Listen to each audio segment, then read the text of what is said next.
Once again, welcome to ITSE 1345, Competency 2.1, Chapter 1. Chapter 1 talks about the tools, the software tools that are going to be used throughout this course to be able to promote all this process. Since we're using the Brew Bean database throughout this textbook, one of the things that I would like to mention is that every chapter has some work to be done.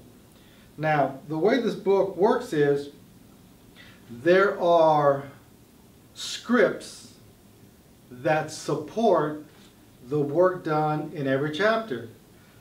So what you have to do is basically unzip these files that you need to use in the database within each chapter.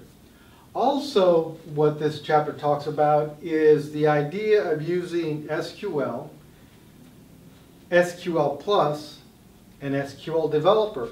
Now, this is where it gets kind of confusing to many students because you have SQL, you have SQL Plus, and you have SQL Developer. Now, remember that you have the operating system, okay? And then in the operating system, you're going to create a database. Within the database, you can use SQL to extract the information.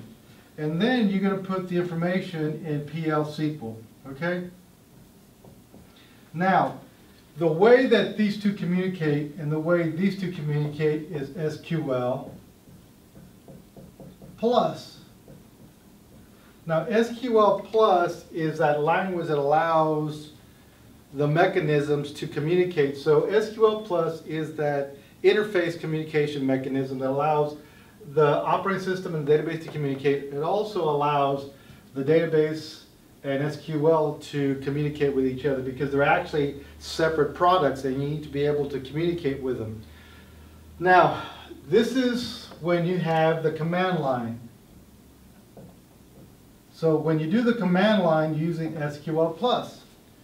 Now, the problem with using the command line is that it's kind of a legacy issue, kind of archaic, where you have to type all the lines, and it does require a lot of keystroke entries. So what they've come up with is a GUI interface, and this GUI interface is really neat because instead of having to do select from star to get the data out, you click on a button and it shows it. So what you do is by clicking a button, you're actuating code that's giving you the information. Instead of a type it out, it's a mouse click. And that's a very, very nice tool. That tool is called SQL Developer. So what we're going to do is SQL Developer is the preferred tool. Now, SQL Developer is something that Oracle came up with. Now, there are other products on the market. There's a Toad, Tools for Oracle Application Developer. There's SQL Navigator. And there's other products that you can download free, use it. And each has positive and negatives. And depending on what you want to do and what you're familiar with, you can use that. Now, getting back to SQL Developer, what you would do is, if you're working with Chapter 1, somewhere on there is going to say, use this information. And it'll reference the file of whatever. I have loaded all the information into Blackboard, and it's in 2 locations. So you can either do it from the menu on the left, or you can use it in each of the chapters because it's loaded in each one. So there's 2 locations depending on what you want to do. And then that way you can work with it. So getting back to what I said at the very beginning, different publishers, different authors have different methodologies to get the information across. This particular textbook uses a lot of hands-on, and a good example of that will come evident in Chapter 2 when I start talking about that. But understanding that this is just the process where we introduce the tools that you're going to use throughout the semester.